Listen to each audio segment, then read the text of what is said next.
My name is Riley. I'm 19. And the night I learned that love can be used as chains started with the smell of yeast and cinnamon. I was upstairs in my room above our family bakery, chemistry textbook open, highlighter in hand, trying to memorize the periodic table for tomorrow's exam. The window was cracked open because April in our small Pennsylvania town gets warm, and I could hear the hum of traffic from Main Street below. My phone buzzed. A text from my mom. Working late at the hospital. Leftover lasagna in the fridge? Love you. She was a nurse. Night shifts were normal. Dad closing up the bakery alone was normal too. Everything was normal. I should have been thinking about college acceptance letters and whether I'd actually get into the pre-med program at Penn State. Instead, I was worried about passing chemistry and whether we could afford the tuition even if I did get in. The bakery had been struggling. I'd heard my parents arguing about it late at night when they thought I was asleep, voices rising and falling like waves, words like behind on rent and second mortgage and we're drowning seeping through the walls. But that night, I pushed those thoughts away. I had an exam. I had a future to build. The bakery would figure itself out. Then I smelled it. Not the usual smell of bread and sugar, something sharper, chemical, wrong. I got up from my desk, bare feet on the worn carpet, and opened my bedroom door.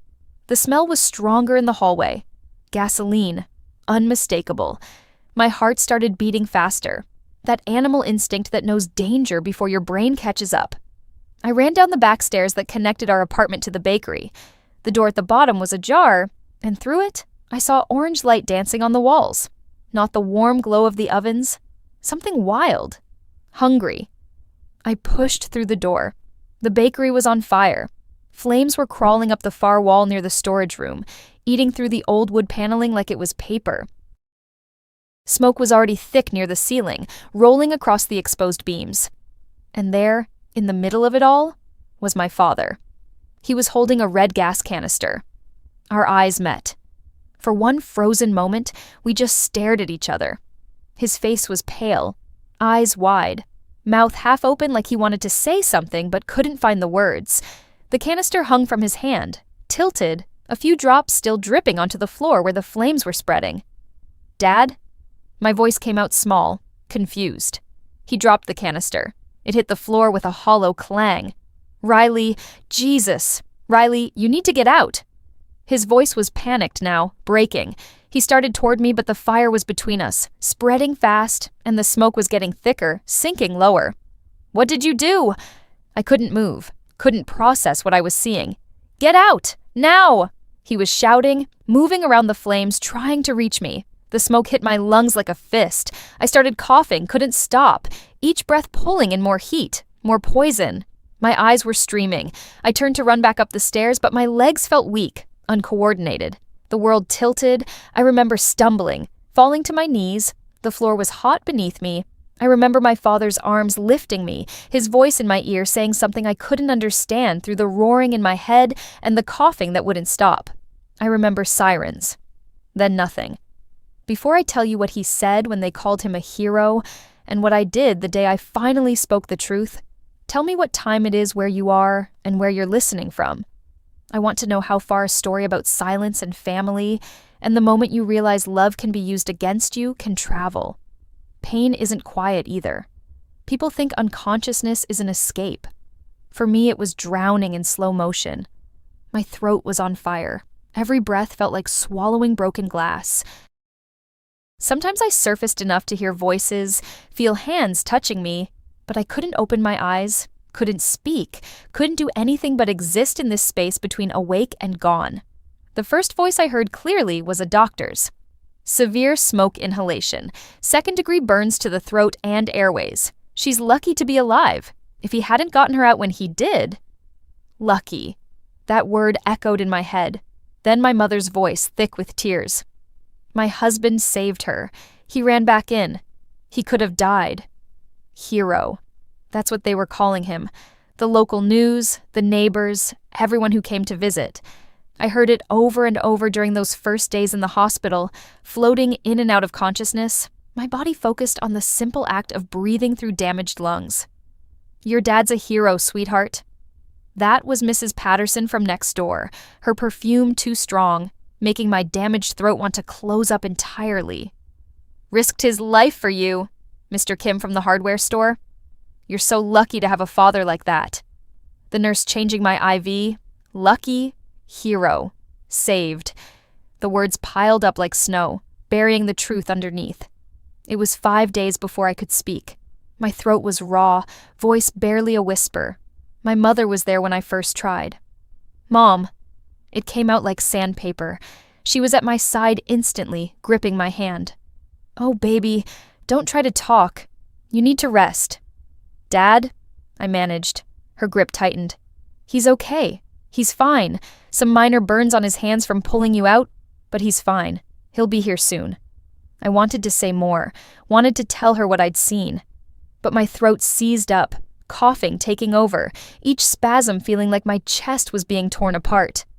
When the coughing finally stopped, my mother was wiping my face with a cool cloth, her eyes red from crying. "Don't scare me like that again," she whispered. I fell back asleep before I could respond. He came that night. I was drifting in that twilight space, aware but not fully conscious, when I heard his footsteps, heard the chair scrape as he pulled it close to my bed. "Riley." His voice was soft, broken. "I'm so sorry." I tried to open my eyes, but my eyelids were too heavy. "I'm so sorry." He was crying. I could hear it in his voice, wet and shaking. "This is all my fault. I should have checked the wiring. I should have been more careful. The fire inspector said it was probably faulty electrical, but I should have known. I should have protected you." Faulty electrical. That's when I understood. He was rewriting it, making himself believe his own story. If I had lost you... His hand found mine, fingers wrapping around my wrist. "If I had lost you, I couldn't... Please, Riley, please don't leave me." But underneath the tears, underneath the guilt, there was something else in his voice, something desperate. "You're all I have." His grip tightened. "You and your mother. This family. We stick together, right? We protect each other. Always." My eyes opened then, just slits, but enough to see him in the dim light. His face was haggard, eyes sunken, and there were bandages on his hands. But he was watching me with an intensity that made my chest tighten. "We don't air our dirty laundry," he said quietly. That's what my father always said. Family business stays family business. He wasn't apologizing. He was warning me. The pressure on my wrist increased, just slightly, just enough. "I love you so much," he said. "You know that, right? Everything I've ever done has been for you and your mom, to provide for this family, to give you a future." I tried to pull my hand away, but I was too weak. "The insurance will cover everything," he continued, voice steadier now. "We'll rebuild, maybe even expand. This could be a new beginning for all of us. For your college fund." There it was. The hook baited with love and sacrifice and my own dreams.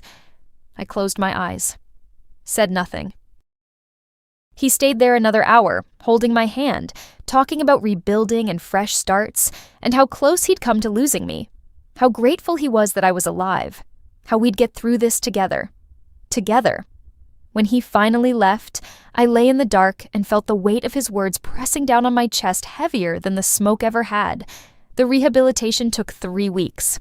Learning to breathe without pain, learning to swallow without feeling like my throat was lined with razor blades. Speech therapy to get my voice back to something approaching normal, though it would always sound a little rougher now, a little damaged. My father visited every day, brought flowers, brought my favorite books, sat beside my bed and talked about the future, about the new bakery, about how strong I was, how proud he was of me. Never once mentioned the gas canister. My mother was there too, dividing her time between her shifts at the hospital and my bedside. She looked exhausted, aged 10 years in 3 weeks. But she smiled when she looked at my father, squeezed his shoulder, called him her hero. I started to wonder if I'd imagined it, if the smoke and fear had twisted my memory, made me see something that wasn't there. Maybe it had been faulty wiring. Maybe he had saved me. Maybe I was going crazy. Then, 2 weeks into my recovery, I overheard them in the hallway outside my room. I'd been pretending to sleep, a habit I'd developed. People said more when they thought you couldn't hear. "The fire marshal wants to do another walkthrough," my mother said, voice low. "That's normal." My father sounded calm. "They always do a thorough investigation for insurance claims." "What if they find something?" "They won't. The fire destroyed everything in the storage room. There's nothing to find." A pause. Then my mother again, even quieter. "You promised me you'd stop." "I did stop. This was the last time. I swear. We were drowning, honey." The debts, the loans, I couldn't see any other way out. But Riley was an accident. I didn't know she was down there. I thought she was in her room studying. This whole thing got out of hand. But it's done now, and we're going to be okay. The insurance will pay out. We'll be debt-free. We can finally breathe again. And if she says something? Silence. Long enough that I opened my eyes slightly, just to see if they were still there. "She won't," my father said finally. "She loves us. She understands that sometimes families have to make hard choices. She's a smart girl. She knows that tearing this family apart won't help anyone." "You're asking her to lie." "I'm asking her to protect the people she loves." His voice was firm now. "That's what families do." Their footsteps moved away down the hall. I lay there, staring at the ceiling, and felt something cold settle in my stomach. He wasn't sorry. He was just sorry I'd seen. I started looking for proof the day I got home from the hospital, not because I knew what I was going to do with it. I didn't. But I needed to know if my memory was real, if the truth was what I thought it was, or if I was losing my mind. The apartment above the bakery was untouched. The fire hadn't spread upstairs, though everything smelled like smoke, and the windows had been left open for weeks to air it out. My father had moved us into a rental house on the other side of town while the bakery was being assessed and the insurance claim processed. I told my parents I needed to get some of my things from my room. My mother offered to come with me, but I said I wanted to go alone, needed some time to myself. She understood. Trauma, the therapist had said, manifests in different ways. Sometimes people need space. I went to my father's office first, the small room off the kitchen where he kept the bakery's files and paperwork. The door was locked, but I knew where he kept the spare key, taped under the desk drawer in the hallway. Inside, everything was organized. Too organized. File folders labeled by year, receipts sorted by month, tax returns in chronological order. My father was meticulous about records. It was one of the things he'd always been proud of. I started with the most recent files, January through March of this year. Bills. Lots of bills. Rent notices marked past due in red stamps. Letters from the bank about the mortgage, about loans, about payment plans. A notice from a collection agency. Then I found the folder labeled Insurance. Inside was the policy. Commercial property insurance with a payout of $400,000 in case of total loss. I did the math in my head. The bakery building wasn't worth half that. We'd bought it 15 years ago for $150,000, and property values in our town had gone down, not up. Under the policy was a printout of an online forum. I recognized it immediately. One of those gambling sites. The kind my father had promised my mother he'd quit using 5 years ago after he'd lost $10,000 in one weekend. The account history showed transactions going back 6 months. Deposits, withdrawals. Mostly withdrawals. Tens of thousands of dollars gone. At the bottom of the folder was a handwritten note on yellow legal paper. My father's handwriting. April 15th, storage room. After closing, make sure R is studying upstairs. Check wiring story with fire department first. April 15th, the day of the fire. I stood there, holding that piece of paper, and felt the last piece of doubt dissolve. He'd planned it. For months he'd been planning it. The gambling debt, the insurance policy, the timing, everything calculated. Except for me. I was the variable he hadn't accounted for. The daughter who came downstairs at the wrong moment and saw too much. I took photos of everything with my phone. The bills, the insurance policy, the gambling records, the note. Then I put it all back exactly as I'd found it, locked the office, replaced the key. When I came home with a bag of my clothes and books, my mother asked if I was okay. I said yes. I was fine. Just tired. My father was in the living room watching TV. He looked up when I came in, smiled. "Hey, sweetheart, get everything you needed?" "Yeah," I said. "Everything." The turning point came 3 days later. We were having dinner at the rental house, the three of us around a table that wasn't ours, eating takeout because we didn't have a kitchen that felt like home yet. My father was in a good mood. The insurance adjuster had called that afternoon. The claim was going to be approved. Full payout. We'd be able to rebuild and have money left over. "This is a blessing in disguise," he said, reaching for more Chinese food. "We'll make the new bakery even better.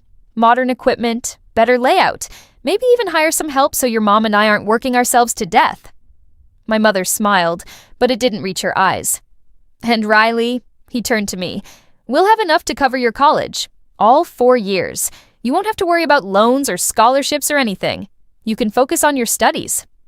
There it was again. The gift wrapped in guilt. "That's great, Dad," I said quietly. He reached across the table and squeezed my hand. "We're going to be okay. All of us. As a family." That night, I made my decision. I wasn't going to the police. Not yet. Not in a way that would just tear everything apart without giving him a chance to face what he'd done. I was going to make him tell the truth himself. The community fundraiser was scheduled for 2 weeks later.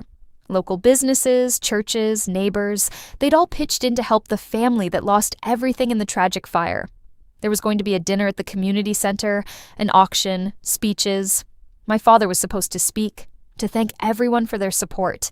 I told him I wanted to speak too. "Are you sure?" my mother asked, concerned. "Your throat." "I'm fine," I said. My voice was still rough, but stronger now. "I want to thank people for helping us." My father looked uncertain, but he couldn't say no, not without looking suspicious. The night of the fundraiser, the community center was packed, maybe 200 people. I recognized faces from around town, from the bakery, from my high school. The mayor was there, the fire chief, local reporters. They'd raised almost $50,000, donations for our family to help us get back on our feet. My father gave his speech first. He talked about community and resilience and how grateful he was to be alive, to have his daughter alive. He choked up when he mentioned pulling me from the fire, and people in the audience dabbed at their eyes. Then it was my turn. I walked to the podium, felt every eye in the room on me. My heart was pounding so hard I thought everyone could hear it. "Thank you," I started, voice carrying in the quiet room. "Thank you all for being here, for your support and generosity." I looked at my father in the front row. He was smiling, proud. "I want to tell you the truth about what happened that night." His smile froze. "I was upstairs studying when I smelled gasoline. I went downstairs and saw the bakery on fire. And I saw my father. He was holding a gas canister." Gasps rippled through the crowd. My father stood up, face pale. "Riley, he started that fire," I continued, voice steady now, stronger. "Not because of faulty wiring, because our business was bankrupt, because he'd lost tens of thousands of dollars gambling and saw the insurance money as the only way out." "She's confused," my father said loudly, turning to the crowd. "The smoke inhalation, the trauma. I have proof." I pulled out my phone, held it up. Financial records, gambling receipts, a handwritten note with the date and plan. It's all here. The room erupted. People shouting, my mother standing up, face stricken, the fire chief moving forward, the mayor calling for order. But I kept talking, over the noise, because I'd started and I couldn't stop now. He used my love for him as a weapon, sat by my hospital bed and told me families protect each other, that speaking up would hurt the people I loved. He was willing to let me carry that secret, that guilt, for the rest of my life. He was willing to take money from all of you, good people who thought you were helping a family in crisis, when the crisis was one he created. My father was moving toward me, but the fire chief stepped in his way. "I'm not doing this to destroy him," I said, looking at my father now. "I'm doing this because love without truth isn't love. It's control, and I won't let anyone use my love as chains anymore." I turned to the crowd. "I'm asking that all the money you've raised tonight goes to a real family in need, and I'm asking my father to do one thing to start making this right." I looked at him directly. "Get help, real help, for the gambling, and accept responsibility for what you did. The room was silent now, everyone staring. My father's face was a mess of emotions, rage and shame and fear all twisted together. Then slowly, he started crying. Real tears this time, not the performed grief I'd heard in the hospital. "I'm sorry," he said, voice breaking. "God, I'm so sorry." The police came. Charges were filed. Arson, insurance fraud, reckless endangerment. My father took a plea deal. 3 years in a minimum security facility, mandatory addiction treatment, restitution to the insurance company. The fundraiser money was donated to other families who'd lost homes to fires. The bakery property was sold to pay off debts. My mother divorced him quietly 6 months later. She said she still loved him, but she couldn't trust him. Trust, she told me, was the foundation everything else was built on. Without it, you just had ruins. I deferred college for a year.